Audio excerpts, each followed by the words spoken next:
Om Vishnupadaya Krishna Prasthaya Bhutale Srimate Bhaktivedanta Swamini Namane Namaste Saraswati Devi Gauravani Pracharine Nirvishesha Shunyavadi Paschatya Desacharine.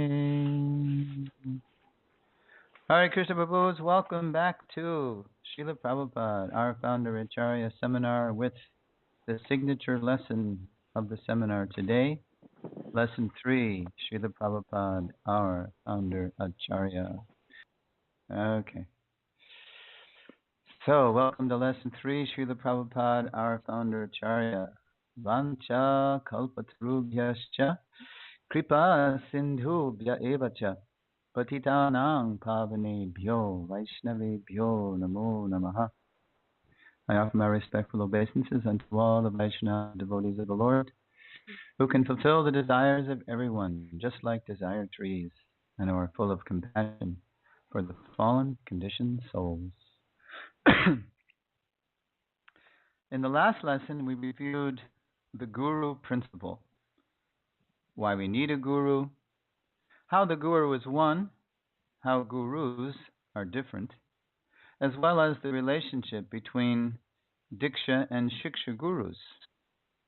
So now in this lesson, we'll examine the Founder-Acharya principle and how our Founder-Acharya, Srila Prabhupada, exemplifies that principle to an unprecedented degree. Okay, so there we are with the slide, the title slide of the lesson, Srila Prabhupada, our Founder-Acharya. Srila Prabhupada is at Bhaktivedanta Manor in the summer of 1973. As I've mentioned before, I use these slides a lot because Bhargava Prabhu, my godbrother, he was there and he's a great photographer and he took so many great shots capturing Srila Prabhupada in so many different moods. Why did I choose this slide? Because in this lesson, we hope to show how all generations of our Founder-Acharya's followers have direct, and I stress, direct access to his unique mercy. Okay, that's really all I have to say about that title slide for the lesson. Does anybody have any questions, comments about that? You can unmute and ask a question or make a comment. Okay, so let's go to slide 13. Who and what is a Founder-Acharya? So there before us is Srila Vyasadeva according to Google. And we will forgive Google that they didn't put the Himalayas there and that they don't have his scribe Ganesh there and that they have him cozily ensconced in some nice ashram. Actually, he was in the Himalayas. Buddhari ashram. Buddhari, there's a lot of plum trees in the area, Buddhari trees. Buddhari ashram. So we will forgive Google for not knowing all these fine details, but Srila Vyasadeva himself is a good example of somebody who's so powerful that he qualifies as a kind of Founder-Acharya. I'm getting somebody in the background, but I'll just, there you go. Okay, so what we're going to do is describe who and what is a Founder-Acharya. Now here's a case where it's not the end of the slide, but I'm going to ask you a question right off the bat.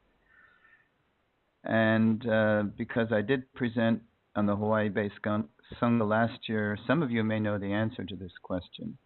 So the question is, does anyone happen to know the origin of the phrase, and it's a Sanskrit hybrid phrase, Founder English, Acharya Sanskrit. Do you know the origin of the phrase, Founder-Acharya? You can unmute and offer your answer.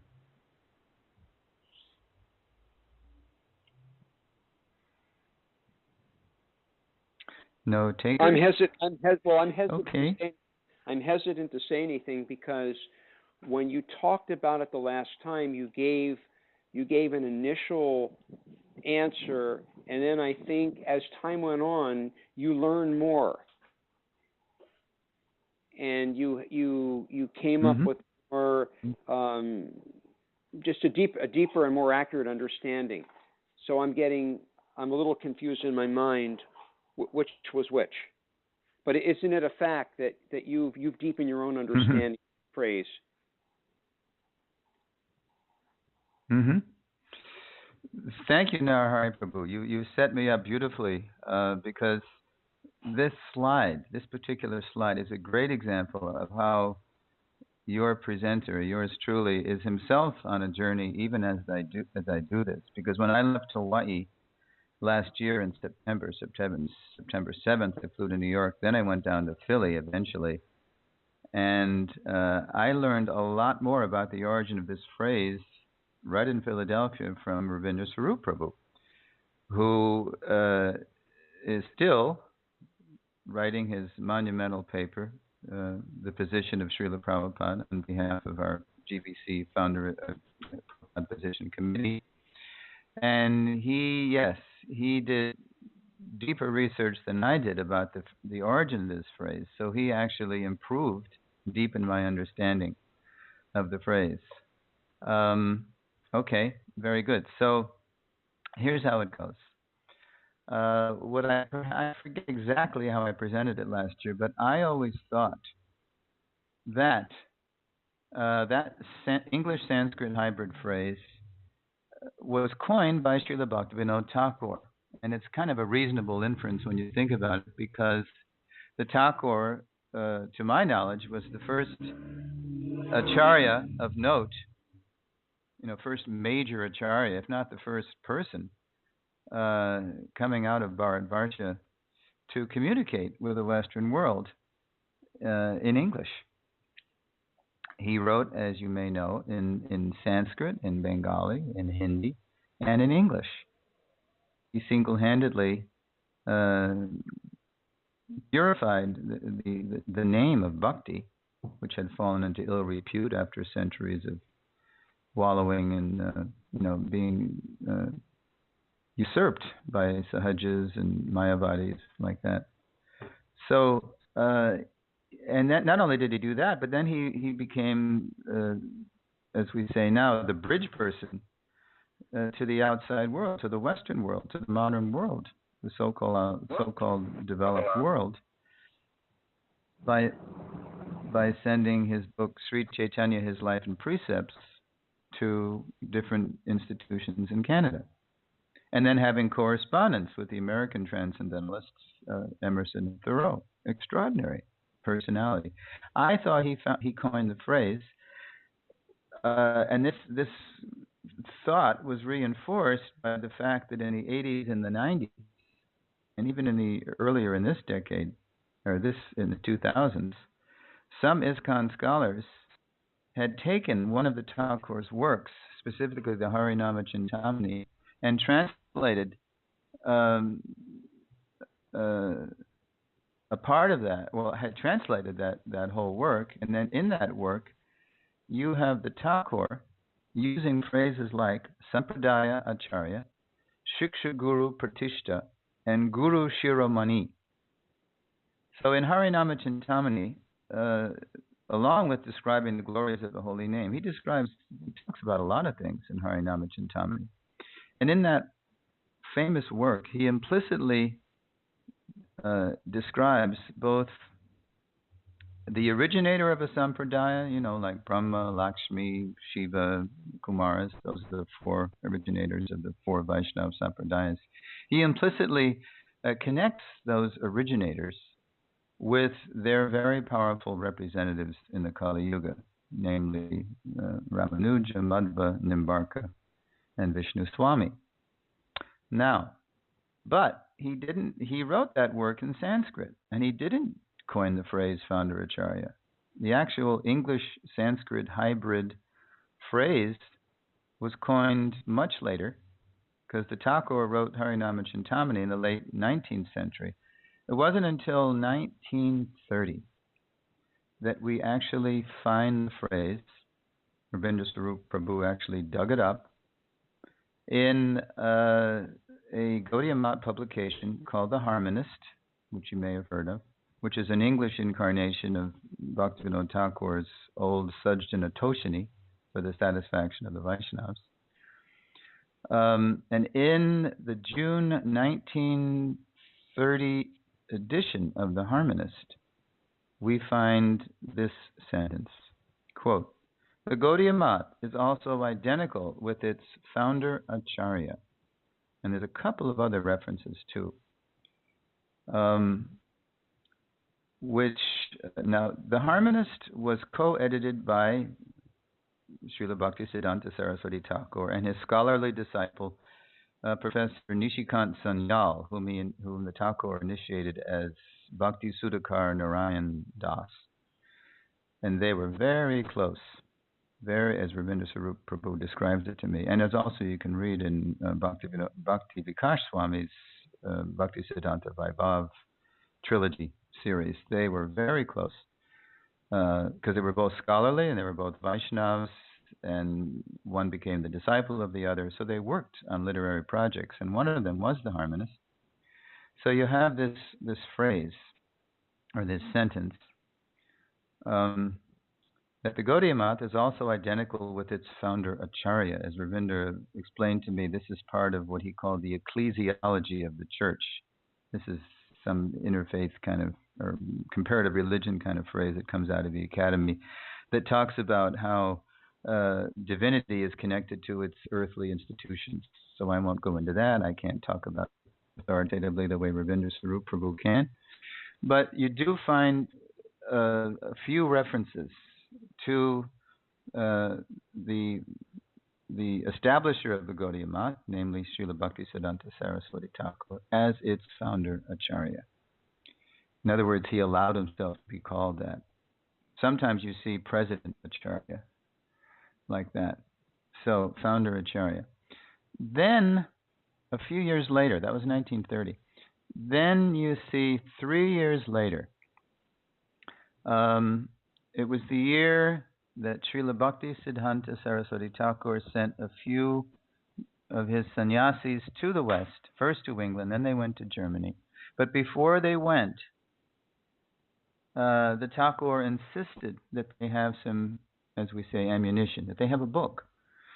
So his scholarly disciple, Bhakti Sudhakar Narayan Das, a.k.a. Professor Nishikant Sanyal, who was a professor of history at some college, Ravenshaw College, as I recall. He had his disciple write a book, Sri Krishna Chaitanya. And the Thakur himself became its editor. And this book was a projected trilogy series about the life and teachings of Lord Chaitanya. Only 2 volumes, as it turned out, actually came out. But after that book was published, and the Thakur himself sat down for 2 months and went over it with a fine-tooth comb and edited it, then he allowed those sannyasis to depart for the West. So what I'm going to do now with this slide is show you the second reference to Founder-Acharya that we find in Gaudiya literature, specifically Gaudiya Math literature, which now explicitly, what Bhaktivinoda Thakur only explicitly connected in Harinama Chintamani, he connected those originators of the Sampradayas, those 4 originators, with their powerful representatives in the Kali Yuga. Now that connection is made very explicit by Nishikant Sanyal and his spiritual master, Srila Bhaktisiddhanta Saraswati Thakur, in this reference, and here it is. Okay, now you have to follow the language. It's not easy the way they're writing. Quote, "The systems of Sri Vishnu Swami, Sri Nimbaditya," that's a reference to Nimbarka Acharya, Sri Nimbaditya, Sri Ramanuja, and Sri Madhva. So their systems, their teachings, are connected with the ancient times by their recognition of the, and I did this, I put their word ulterior, which has an arcane meaning of more remote. So ancient times, by their recognition of the more remote authority of the eternal ancient teachers, vis is Latin for namely, Lakshmi, Brahma, Rudra, and the four Sanas, in other words, the four Kumaras, Chatu Shana, the four Kumaras, respectively. So that was a rather, to our ear, a rather, stilted, convoluted sentence, but that's just our ears. And the Thakur and his literary disciples had a reason for writing like that because they wanted to intellectualize basically the British. They came of age in the Victorian times, and they are out to make the British sit up and take notice. Okay, next sentence. The four founder-acaryas, there it is, the fusion phrase. The four founder-acaryas of the Iron Age profess to preach the views of those original teachers of the religion. So that is actually the philology, the origin of the linguistic origin of the phrase founder-acharya. The concept was there with Bhaktivinoda Thakur in Harinama Chintamani, but he did not. He wrote in Sanskrit, and some ISKCON scholars translated it, as founder-acharya. But the actual phrase came from Srila Bhaktisiddhanta Saraswati Thakur and his disciple, as it says, Sri Krishna Chaitanya, 1933, Professor Nishikant Sanyal, a.k.a. Bhakti Sudhakar Narayan Das. Interesting. So that's how my understanding was improved when I met Ravinda Swarup Prabhu, who's on our Prabhupada Position Committee team. And let's see what else I have to say about that slide. Okay, well, questions, comments about that slide?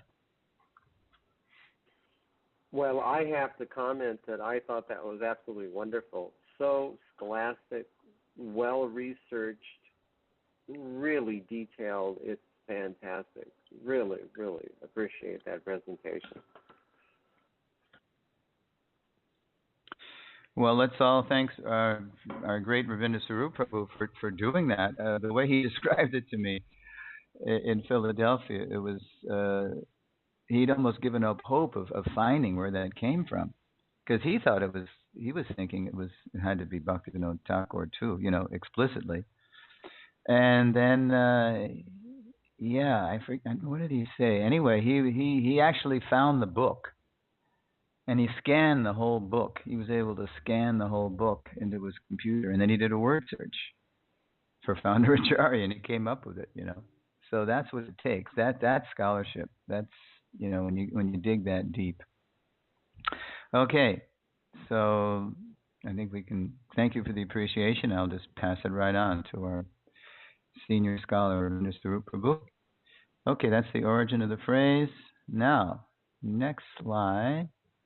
Okay, what are the characteristics of a founder-acharya? Whoop. Ooh, I'm revealing too much there. Okay. There is Srila Bhaktivinoda Thakur. Someone suggested to me they don't like that painting. I know there's plenty of paintings and pictures of the Thakur, more pictures than paintings, but I just happen to like this picture. So until I hear it too many times that people don't like it, I'm going to just leave it in there. There he is, chanting on his beads, and I just have to remember the last couple of stanzas of his famous poem, 23 stanza poem, O Saragrahi Vaishnav, which I sang that whole poem in the Thakur's house, across the Jalangi. That's my favorite spot in all of Mayapur, to tell you the truth, Bhaktivinoda Thakur's house. I sang the whole poem in the meter that he wrote it in, which happens to go with the tune of America the Beautiful. So I won't sing the whole poem, but I'll just sing the last couple of stanzas of this poem. O Saragrahi Vaishnav is the title of the poem, and it means, O hero Vaishnav, who can grasp the essence of life. Saragrahi, Sar, essence, Grahi. He can grasp it. And in this poem, it's an amazing poem. And it kind of like in Jaiva Dharma, Srila Bhaktivinoda Thakur, he plots the fall of the jiva and the redemption of the jiva through dialogues with gurus and disciples. And he does the same thing in poetic form, in capsule form, uh, in Saragrahi Vaishnav. And he wrote this poem in a very popular meter of the day. It's I forget the technical poetic name, but it's I think Emily Dickinson wrote in the meter, and other famous poets. I think Longfellow wrote in the meter. Anyway, the last couple of stanzas go like this, and you can sing it to America the Beautiful, which I think the Thakur would like because he was a great bridge man, and he himself, supposedly, according to the Mayapur Vasis, old timers in Mayapur, appropriated an old Bengali wedding tune to write Jayavada Madhava. That was the tune he had in mind when he was writing Jayavada Madhava. So, in the mood of Yukta Vairagya, here goes. Here's how his poem ends, and I think it goes with his picture real nicely. O Saragrahi Vaishnav soul, thou art an angel fair. Lead me on to Vrindavan. Let spirit's power declare. There rests my soul from matter free upon my lover's arms. Eternal peace and spirit's love are all my chanting charms. Jai Srila Bhaktivinoda Thakur ki Jai. Okay, so what are the characteristics of a Founder-Acharya? We're going to look at characteristics delineated by a sister sampradaya, the Sri sampradaya, it's called in Kali Yuga. It's originally the Lakshmi sampradaya, but the Sris, if you go to a place like Sri Rangam in South India, they say, according to their shastras, that Lakshmi, the goddess of fortune, empowered in the Kali Yuga Ramanujacharya to preach most brilliantly and powerfully the doctrine of Vishishta Dvaita, how the Jiva and the Jiva's source are qualitatively the same but quantitatively different. Okay, so in the Sri Sampradaya scripture called Prapanamrita Tapana. Okay, I don't want to reveal too much. Let's see if I can just go down one. Whoop. All right, bear with me. I'll just do two, I guess. Okay, in the Sri Shastra Prapanamrita Tapana, one symptom of a Founder-Acharya is that he is Udharak, or quote, the deliverer of everyone, assisted by Upakarak, subsequent benefactors, who bring everyone to the deliverer's shelter. Okay, so according to the Prapanamrita Tapana, somebody who is on a level of a Founder-Acharya, he's so powerful that he's Jagat Guru. And that phrase is bandied about cheaply nowadays, people claiming Jagat Guru, this and that. But if somebody's actually able to deliver everybody, because he's such a pure and powerful channel, as we say, of the Supreme Personality of Godhead, he's called Udarak. He's the deliverer of everyone. And all those who subsequent to him, who succeed him in time, never replace him in importance. But what those gurus do, who succeed him in time, those subsequent gurus, they're called upakarak, which means they're subsequent benefactors. And how do they benefit people? Why, they bring everyone to the shelter of the deliverer of the line, the Udarak, the Founder-Acharya, deliverer of everyone. Okay, that's the first symptom. Second, Dinabhai removes the fear of all fallen souls. Again, his preaching is so pure, so powerful, so much shelter at his lotus feet. He's a master at whose feet all masters sit, that all fear just flies away in his presence, in the presence of his Vapu or Vani. So, especially the Vani, the teachings. Okay, next symptom. Mahagrantha, great books purporting Vaishnav songs and shastras. So his books are the books for the whole line. They're the law books.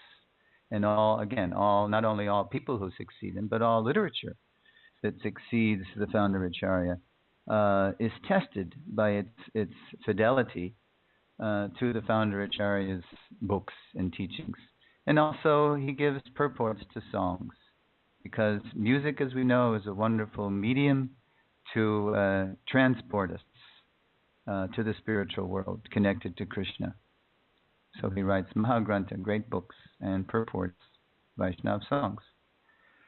And his name becomes identified over time with the sacred word of God. Over time, I think, is a key phrase there, because, when great souls are walking among us, we often don't recognize it. That's commonly observed, by observers, that, someone is, if he's actually great, very often he's misunderstood in his own time. And it's only usually after he leaves that he becomes, glorified or recognized, or, to use a Catholic phrase, canonized, and finally, inducted into sainthood. But over time, his name becomes identified with the sacred word of God, because he's so transparent to the will and the teachings of God. Okay, let's see what else. Okay, now we're going to go to Harinama Chintamani. But before we go to Harinama Chintamani, maybe I'll just ask if there's any questions or comments about what our sister Sampradaya, the Shris, have said about the position of the Founder-Acharya. Anyone? Okay, then we'll go to Gaudiya Shastra. Whoops, okay, go ahead.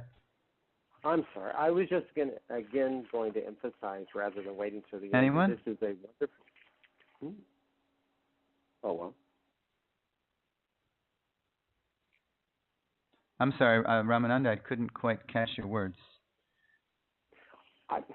Wasn't important. I was just going to say I wanted to, again, emphasize how this is a wonderful presentation. It's systematic, very scholarly, covering all the points. Thank you so much.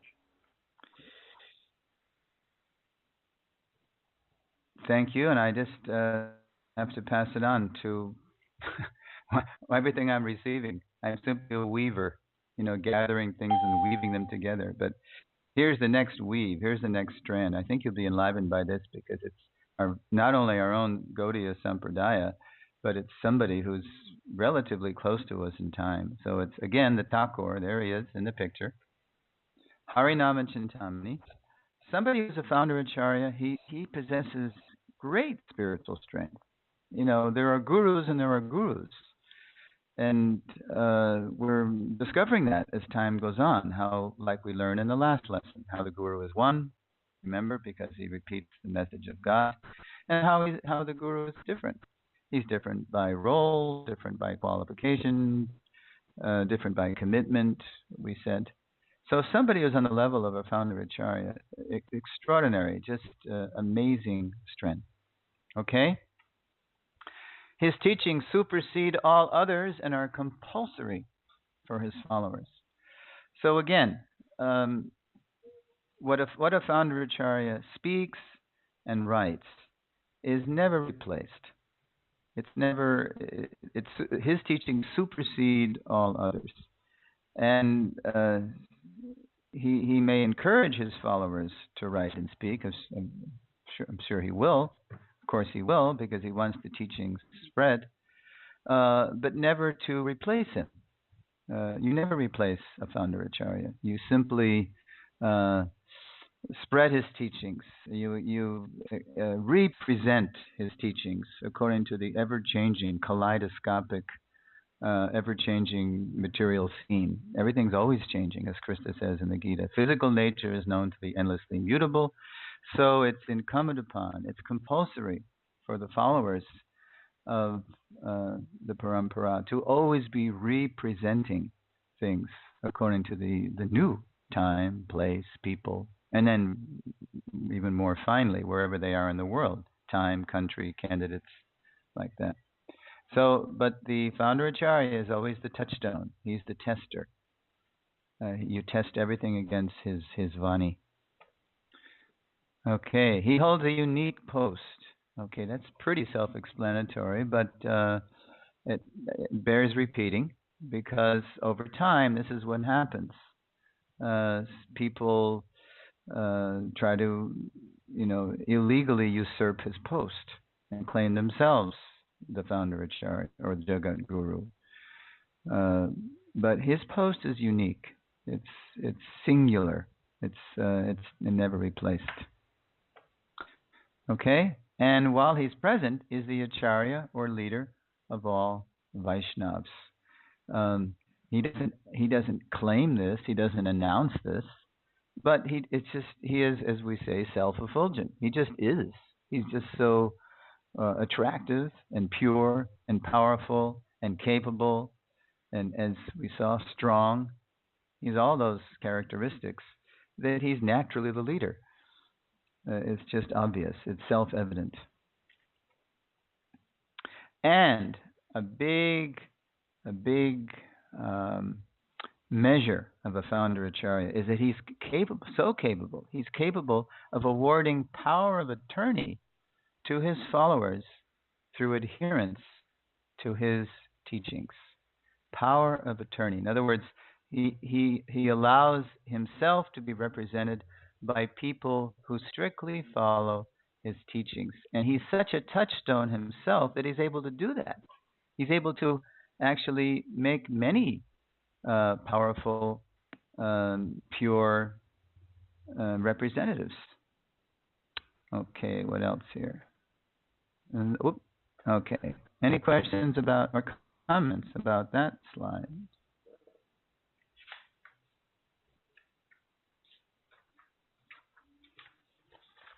Okay, so we're going to, this isn't the end of the next one isn't the end of the lesson, but it's sort of the end of this section.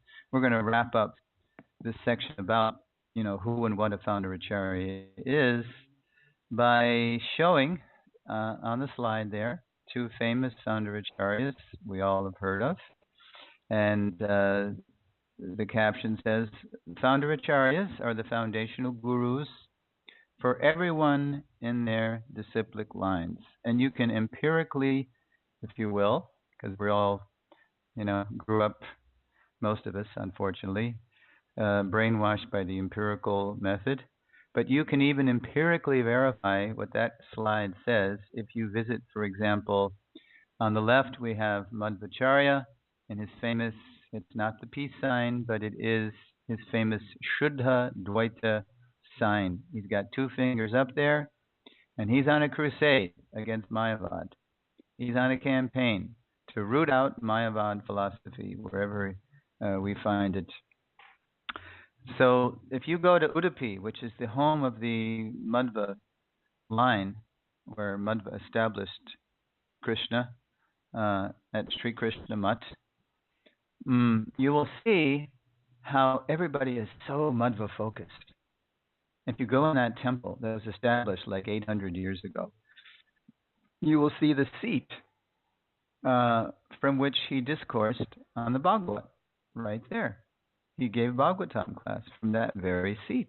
They still have it. It's still there. And that's part of their puja. When they do Guru Puja, they honor Madhvacharya's seat. And how has the line gone on for 800 years? Because everybody identifies themselves as Madhvites or Madhvas, all generations of gurus and disciples. Their core identity, their core relationship is with Madhva. Therefore, the line goes on, intact, sweet, strong, Madhvacharya. Next to him is someone who appeared 1,000 years ago, and that is Sri Ramanujacharya. He lived, I think, from 1017 to 1137, 120-year long life. And if you go to Sri Rangam, South India, Tamil Nadu, you can also verify this. They are so Ramanuja-focused, big acharyas in his line, preaching very strongly, very staunch, enlightened, renounced Swamis representing Ramanuja. Again, how is that line going on for 1,000 years? Because they all identify themselves to the core as Ramanujis. That's the person with whom they have their core relationship. And therefore, the transparent medium of exchange is their founder Acharya Ramanuja, and therefore all generations of gurus and disciples go on with that core identity, that core relationship. That's how it works traditionally. Okay, so that's that slide. Any questions about that slide before we go to the next slide? All right. Next slide. Okay, now we get into applying this Founder-Acharya principle to our own Founder-Acharya, Srila Prabhupada. So there's a picture. Srila Prabhupada, it looks like late summer, early fall. And Srila Prabhupada is playing the bongo. That bongo is still in Prabhupada's palace in New Vrindavan when I went there for the Festival of Inspiration in May. There's the bongo on the altar right in front of Prabhupada's Murti, but now it's in its own separate. It's such a unique, valuable artifact. They put it on its own little display case on the side on the wall. There's Prabhupada. As the local jazz musician said, the Swami gets in some good riffs. You know, he was playing that bongo so deftly that they were amazed at the sound coming out of that little bongo. There's Prabhupada leading Sankirtan in late summer, early fall, 1966, and there are two of his first followers on our right with the beads around his neck. There's Brahmananda with hair because he had been a school teacher. And I think he was still teaching. Maybe not. I guess he had, I'm not sure. He might have been part-time as a substitute still by then, while he was keeping hair. And there's Achyutananda, the former Chuck Barnett, who, by the way, is down here in Florida, right about a half an hour from me, living in the Alachua community. So there they are, dancing in Sankirtan, Prabhupada, the maestro, leading the Sankirtan. So the question is, who predicted our founder Acharya's advent? All right, so I say who. That means people. That means persons. Let's see. Does anybody remember from last year or no? I'll give you a hint. What I'm looking for, first of all, is the oldest prediction I'm aware of. 5,000-year-old prediction. It's a reference. So you can unmute yourself if you remember the Puranic prophecy of Prabhupada's advent. Well, anyone? I was going to. Hare Krishna, Prabhu. Yes, Mother Kandita. Hare Krishna, Prabhu. Please accept my humble obeisances. Obeisances. Well, I was thinking Srila Bhaktivinoda Thakur, but that would be too recent. So. Yeah, that's the more recent one, but the oldest one is 5,000 years old. Do you remember the Puranic prophecy that I gave last year? No. Okay. All right. So we'll review it. So I'll set the stage for the quote by reading the reference from the Brahma-Vaivarta Purana. Well, first I'll just read the way it's couched. This appeared in Prabhupada's Centennial Vyasa Puja book. The introduction compiled by Lokanath Swami contains these Puranic, or these Shastric prophecies, and it goes like this. The Brahma-Vaivarta Purana describes a conversation that took place in Dwarka between Lord Sri Krishna and Ganga Devi. Speaking on behalf of all the sacred rivers, Ganga Devi expressed her fears at the advent of the age of quarrel and the imminent departure of the Lord back to the spiritual world. She said, quote, "O Lord, we can see that your pastimes are about to end and people are becoming more and more materialistic. You have been very merciful to us. After you leave, however, all the sinful people of Kali Yuga will bathe in our waters, and we will become overwhelmed with sinful reactions." Unquote. And now before I continue, I will scroll. Here's what the Lord said. Quote, okay, it says, smiling, the Lord replied, "Be patient. After 5,000 years, my Mantra Upasaka, worshipper of the holy name, will appear in this world and spread the chanting of my holy name everywhere. So there's the reference on the screen, but there's more. Listen to this. Krishna also said to Ganga Devi, not only in Bharatvarsha, but all over the world, people will chant Hare Krishna, Krishna Krishna, Hare Hare, Hare Rama, Rama Rama, Hare Hare. By this chanting, the Lord continued, the whole world will become Eka Varna, one designation, namely Hari Bhaktas, devotees of Lord Hari. And because the devotees of Lord Hari are so pure, anyone who contacts them will become purified from sinful reactions. These pure devotees will visit Bharatvarsh and see how the Lord turns it on her. Ganga and all the holy rivers are complaining that all these sinful Kali Yugans are going to bathe in our sacred rivers, will become like a toxic waste dump. But Krishna says, no, this my mantra Upasaka, he's going to make so many wonderful devotees. They're going to come to Bharatvarsha and bathe in your waters, and he says, and purify you of sinful reactions by bathing in your sacred waters. This period of worldwide chanting of Hare Krishna will continue for 10,000 years. Unquote. Brahma Vaivarta Purana. Now, when we hear 10,000 years, this is where Prabhupada got it from. Prabhupada would say this, that the chanting of Hare Krishna, this golden age of Kali, is going to go on for 10,000 years. Prabhupada didn't say anything not supported by Shastra. He didn't give us the Shastric reference. I wonder if it's because he didn't want to give us the whole pastime. He was the one that was actually prophesied earlier in the reference. My mantra upasaka. And right at the end of the reference, we get the 10,000 year quote.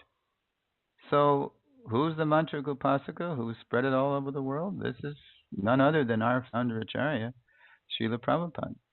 So extraordinary prophecy right in the Puranas, spoken by Krishna to Ganga. And now, from 5,000 years, fast forward 500 years. Just 500 years ago, there's another prophecy in a Gaudiya Shastra. In the interest of time, I'm going to just scroll and reveal it. But it appears in a book by Lochan Das Thakur. He wrote a book called Sri Chaitanya Mangala, which was the original name, actually, of Sri Chaitanya Bhagavat, but Vrindavan Das Thakur, the writer of Chaitanya Bhagavat, magnanimously, generously allowed Lochan Das to take his title, Sri Chaitanya Mangala, and then he changed the title, Vrindavan Das Thakur, to Sri Chaitanya Bhagavat. Anyway, in Lochan Das Thakur, Sri Chaitanya Mangala, this is how it's worded in the introduction to Prabhupada's Vyasa Puja book. It is recorded that Narada Muni, while visiting the spiritual world, came upon Lord Gauranga. The Lord told him of his mission to destroy the sinful activities of the age of Kali. Quote, now this is Lord Chaitanya speaking to Narada Muni, who's able to travel anywhere in the material and spiritual world. So here's Narada Muni in Golok Navdweep with Lord Chaitanya. And Lord Chaitanya is allaying Narada's concerns about Kali Yuga, because Narada Muni is always concerned. He's very compassionate. He's really concerned about what's going to happen to these poor people in Kali Yuga. And Lord Chaitanya says, in our words, no worries. Here's the quote. Quote, with the powerful chopper of Nam Sankirtan, the Lord said, I will cut the hard knots of demoniac desires from the hearts of everyone. Even if the sinners reject religion or flee to foreign countries, still they will get my mercy. Now, how is Lord Chaitanya going to do this?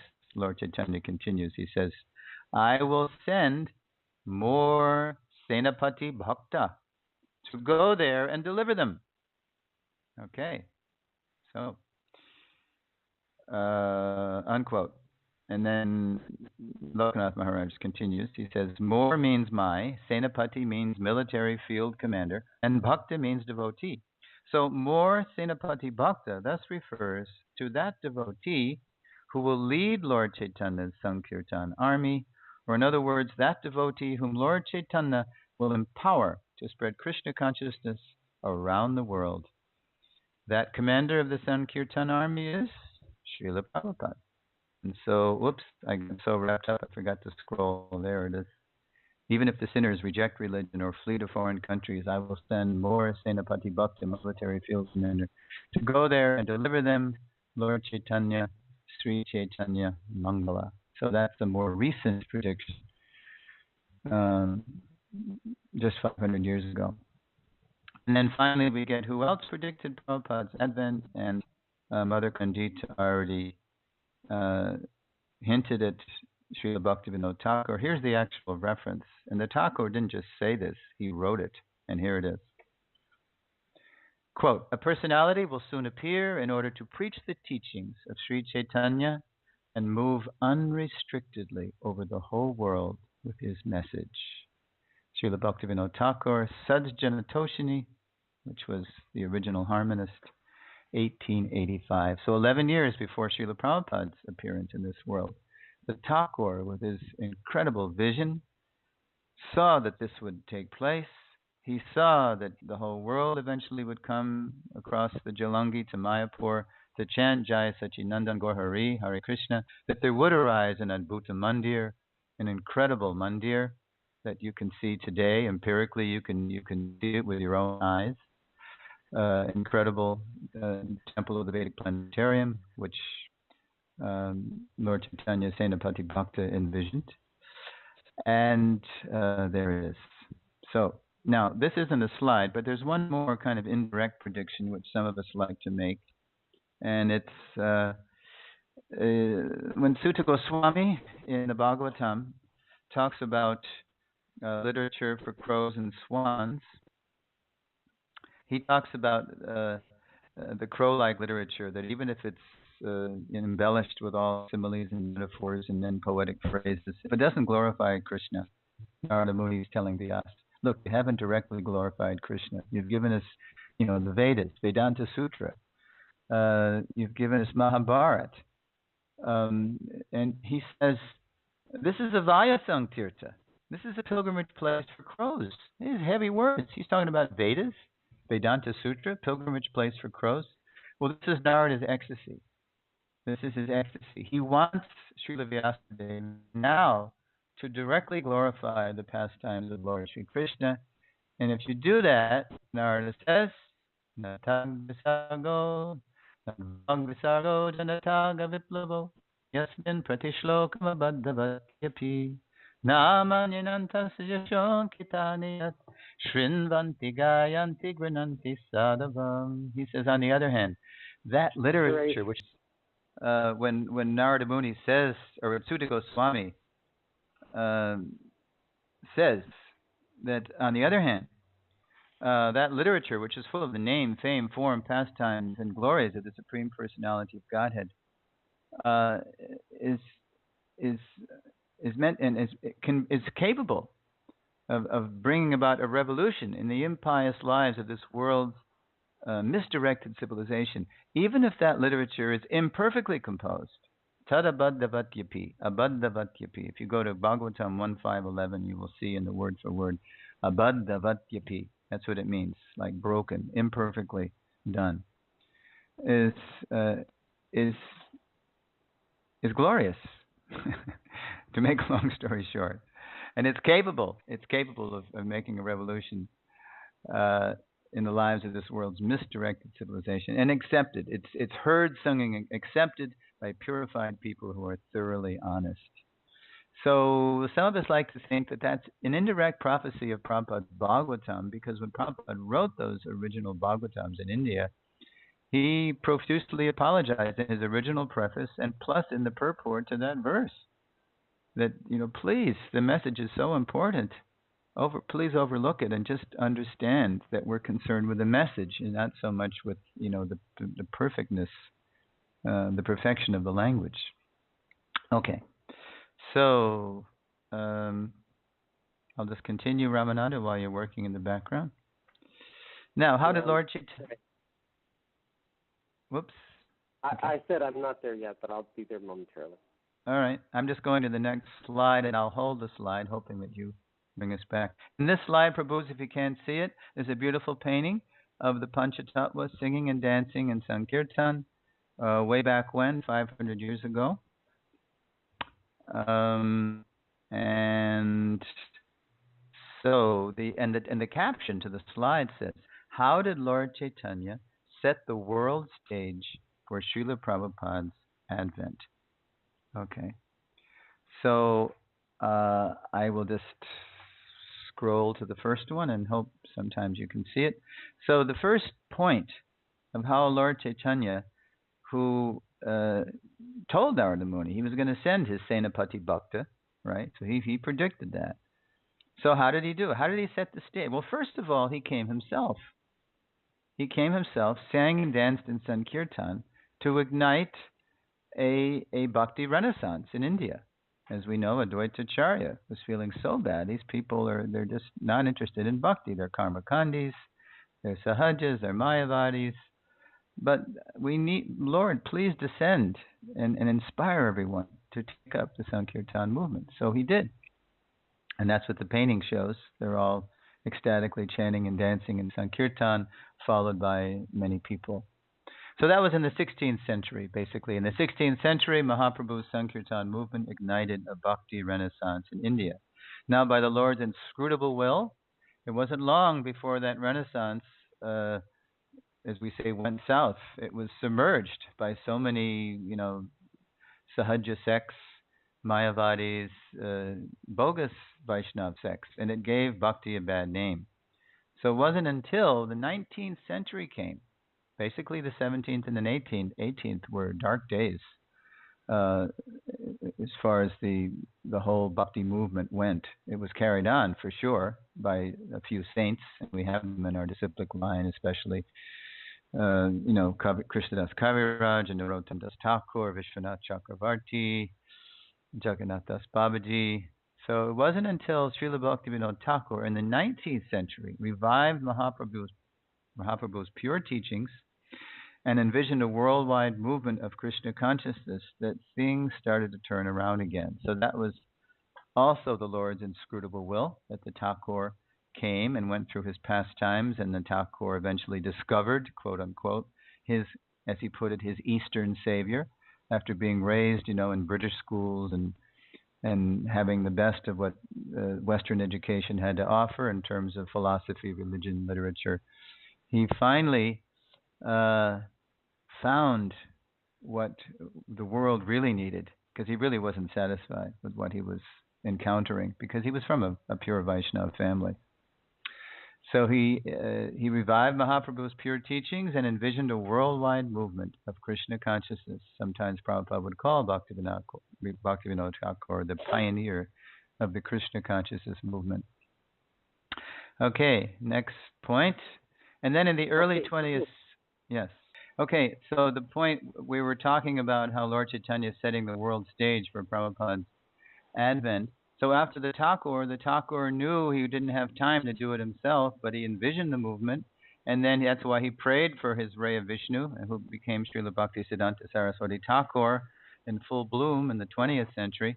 And his Gaudiya mission did something unprecedented. It took the Sampradaya out of India. It took it at least as far as England and Germany. So what I'll read here for the bullet point, it says, in the early 20th century, Srila Bhaktisiddhanta Saraswati Thakur's Gaudiya mission spread Krishna consciousness throughout India and sent the first Vaishnava preachers to Europe. Okay. Unfortunately, as we know, that as a mission, it dissolved.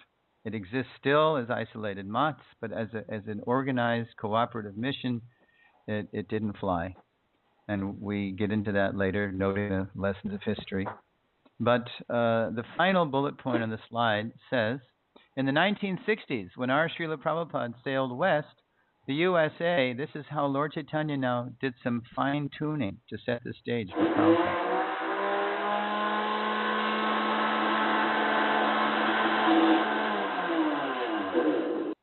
That's Narahari's blunder. I would know it anywhere. Okay. Here we go. Here's how Lord Chaitanya fine-tuned that stage setting. When Prabhupada sailed west, the USA relaxed its Asian immigration laws. That's one of the big things. The Asian immigration laws at the U.S. INS, the Immigration and Naturalization Service of that time, since World War II, had absurdly restrictive Asian immigration laws, probably because of leftover from World War II with the Japanese, etc. So they very timely relaxed those laws. So Prabhupada eventually was able to get in the country and stay with a visa and finally become a resident. So that was Lord Chaitanya, his mercy. Then it says the Vatican relaxed its attitude toward other religious teachings. Some of you may remember a very historic conference that happened 1961 to 1965, the 4-year Vatican II, so-called Vatican II, Vatican Council, called by Pope John the 23rd, very avuncular, popular Pope that everybody loved. Unfortunately, he died in office, and so his successor, one of the Pauls, I think, came in and completed the conference in 65. And as far as we're concerned, the most important reform that came out of that conference was that for the first time in its history, in its many-centuried history, the Roman Catholic Church acknowledged that God could reveal himself in ways other than the Roman Catholic tradition. Hallelujah. This is a non-sectarian statement. And so that gave subtle but powerful psychological permission for people of the Roman Catholic faith to appreciate others' traditions. And one of those sons, Catholic sons, he became interested in the Buddha, and he was reading the Buddha. And then he walked by Prabhupada's storefront one day and noticed somebody who kind of reminded him of the Buddha. So he wandered in, and his name was Steve. And he once said to Swamiji that year, he said, "Swamiji, how can I understand that I'm just nothing?" Because he was attached to Buddhist teachings. And Swamiji said, "You're not nothing, you're something, but you're not this body."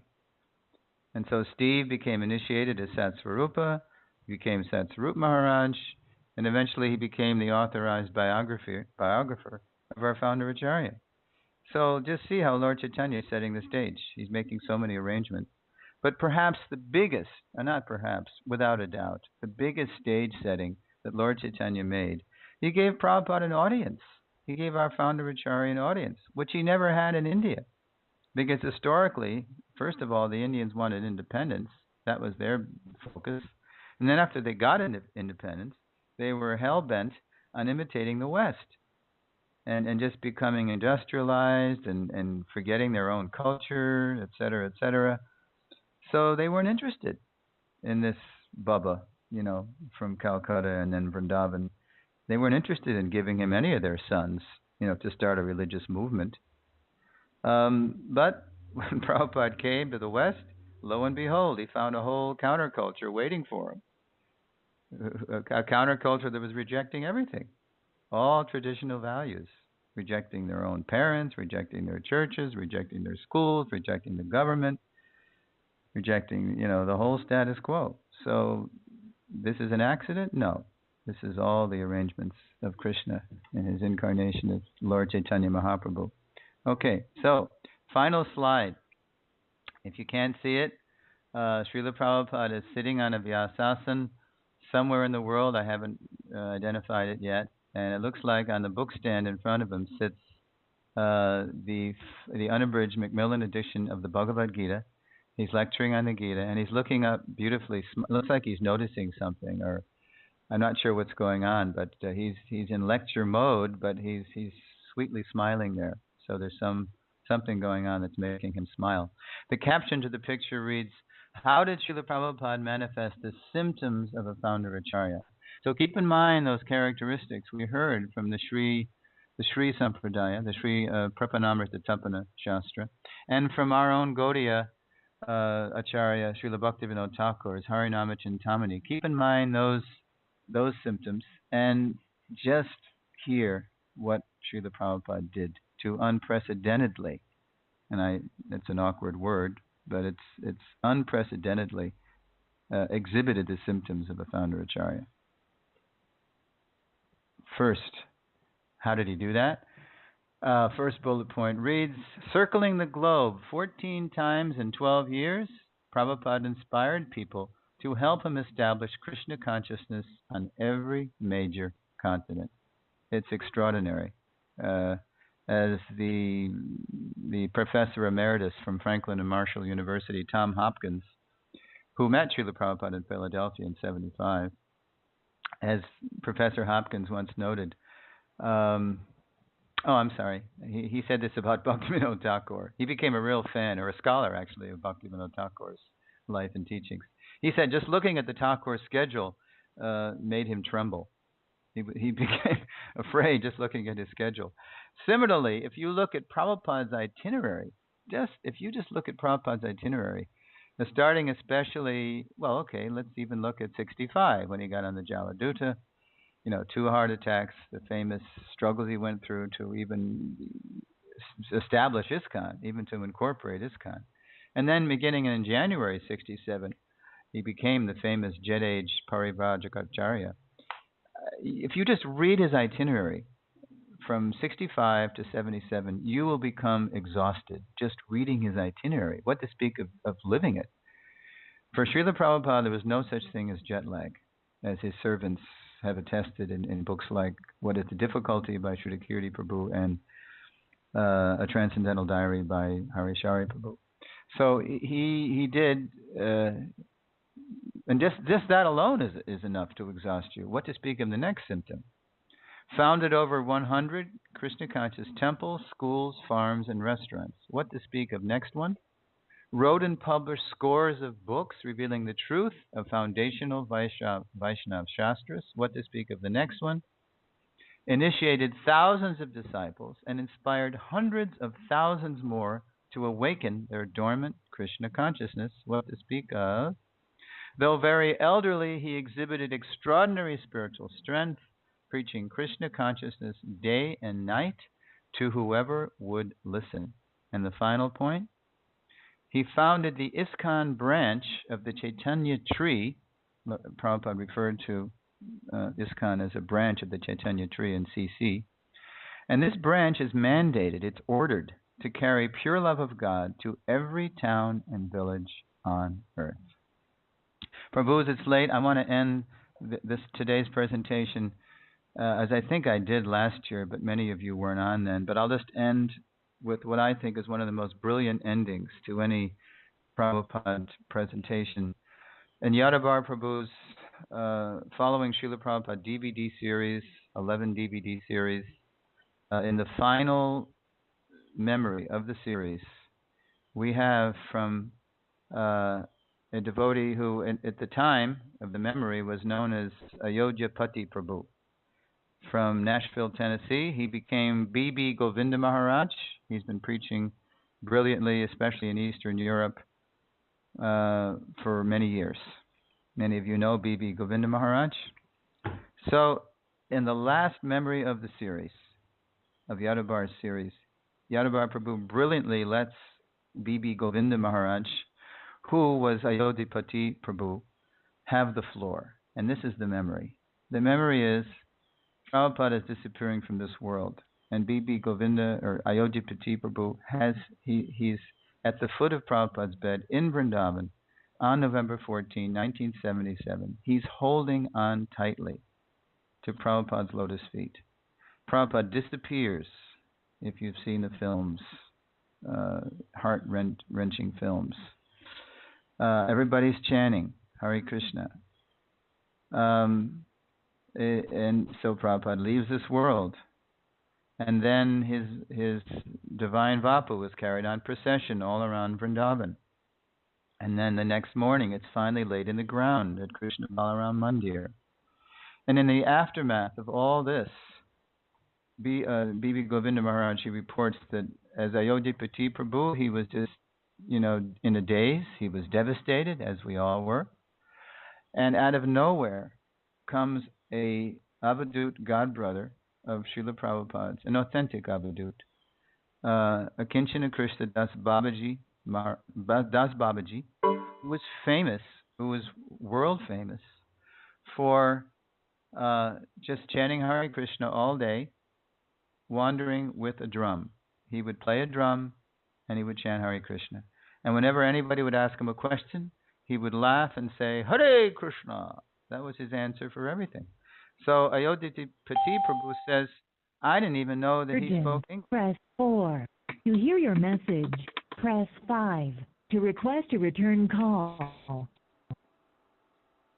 Okay. Ramananda, are we still on? We dropped for a moment when you said that the godbrother Srila Prabhupada, forgot his name. Akinchana Krishna Das Babaji. Yes. Yeah. As soon as you mentioned his name, we went down. Okay. So now we're connected again pretty much. Okay. So Maharaj, out of his compassion and wisdom, he approached Ayodhyapati and said to Ayodhyapati in his devastated days, he said, did you know that your spiritual master is the greatest spiritual master who ever lived? Did you know that? Did you know that? He's very forceful, and he's speaking Paka English. Ayodhyapati didn't even know he spoke English. Well, a little bit of a British lilt, because he learned British English, but he was speaking Paka English. Did you know that? And so Ayodhyapati doesn't know what to say. He's devastated, he's speechless, he can't say anything. And so, don't forget, this is a Diksha disciple of a ray of Vishnu. ISKCON वाले का ऐसा group है अभी class चल रहा है Ramananda, what's going on here? Class दे रहा है It's Founder-Acarya. Okay. He's unmuted. Ramananda, you want to intervene here? Yeah, he did. I'm sorry, Prue. I was dealing with other things. I didn't hear what you said. Okay, there's somebody that was unmuted and they were speaking in, it sounded like Lithuanian or some Slavic language. Hindi. That was Hindi. Okay. Greek to me, as we say in America. Okay, right in the middle of it, Akinchana Krishna Das Babaji, who's himself a Diksha disciple of a Ray of Vishnu. And now I'm hearing myself speak. So please unmute. Or mute, please. There you go. Okay. He says, he presses Ayodhyapati. He says, do you know why he's the greatest spiritual master who ever lived? Do you know why? Ayodhyapati can't say anything. And he says, because he did what no previous Acharya ever did. Ever. In history. What no avatar ever did. What no avatar ever did. Of course, by their grace. But he did it. What did he do? He spread Harinam all over the world. That's why he's the greatest. So, that's our Founder-Acharya. That's the end of the lesson. Just to summarize, we looked at what a Founder-Acharya is. We identified who a Founder-Acharya is. We looked at the Founder-Acharya's characteristics. We looked at Shastric predictions and Guru predictions of Prabhupada's advent. And we looked at how Srila Prabhupada unprecedentedly manifested the symptoms of a Founder-Acharya. And I'd just like to say one more thing. This time, 1 week ago, by Krishna's grace, there was a Prabhupada festival in LA. I don't know if any of you have seen or were even there perhaps, but I was able to view a talk by Hridayananda Maharaj, a 29-minute talk that's available on YouTube. And I can give you the link if you want it, or you can just yourself Google Prabhupada Festival 2012. You'll probably find it on YouTube. Hridayananda Maharaj, if you want to know more about this lesson, he gave a beautiful talk on Prabhupada's position as Founder-Acharya.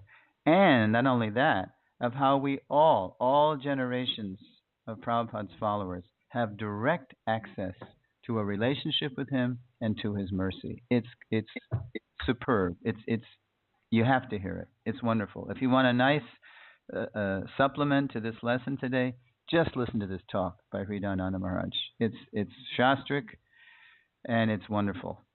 So, and if you want to email me and get the link, you can do that.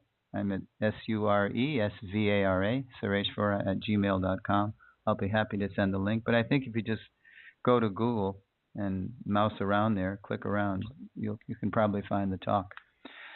I'm sorry we had so many technical difficulties, perhaps because the focus was the signature lesson of the seminar, and Maya doesn't take these things lying down. She's always throwing up obstacles, testing our patience and determination. All glories to Maya, the pure devotee of the Lord. It's 5 minutes to, 2 where I am and 8 where you are. So, Ramananda Prabhu, I can take a few questions. If everybody would rather just have their breakfast, that's fine. I also have, it's lunchtime where I am. But I'm happy to stay on for a few more minutes. I can't say too much because you're going to pick up the echo, but go ahead. Okay. So if anybody has any questions, they can unmute and ask a question.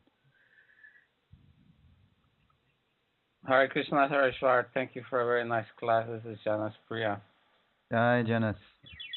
In the Ramanuja Sampradaya, what's the initiation process?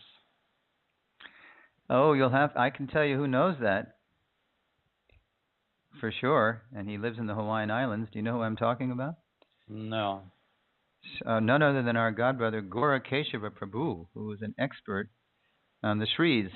We had a lot of correspondence about the Shri Sampradaya in the course of my research last summer.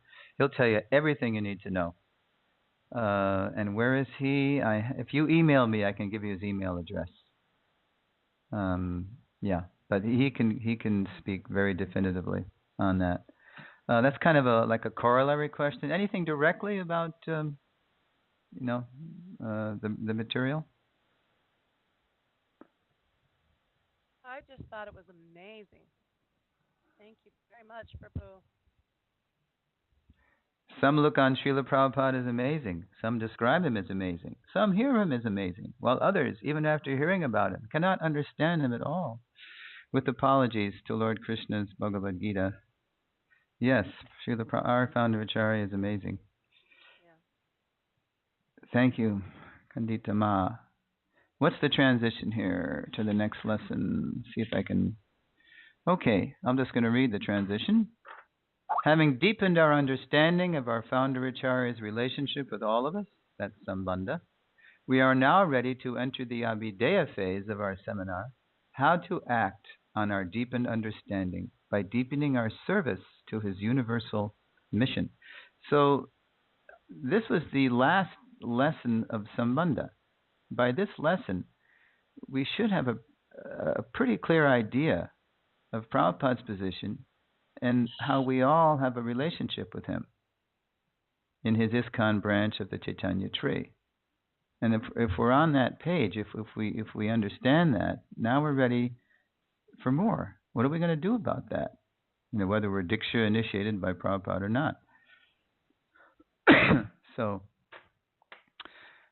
any more questions?